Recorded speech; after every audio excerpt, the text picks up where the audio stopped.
स्वागत छ साथीहरू आजको मेरो अर्को मिनी ब्लगमा। मेरो दिनको सुरुवात चाहिँ खाना पकाएर भयो। मैले चाहिँ तरकारी र दाल पकाइसके साथीहरू। त्यसपछि चाहिँ मैले एक बाल्टी कपडा धोएँ।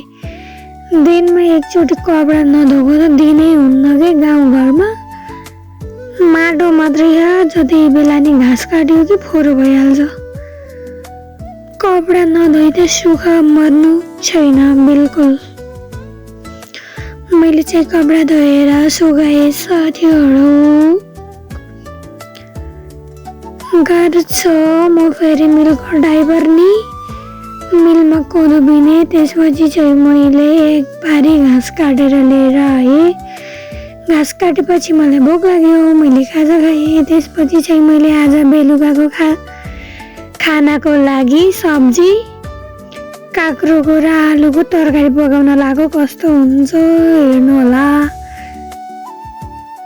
मैले चाहिँ यो सालमा पहिलोपटक पकाउँदैछु काँक्रोको तरकारी, किनभने बाँदरले आज काँक्रो जति सब खाइदियो।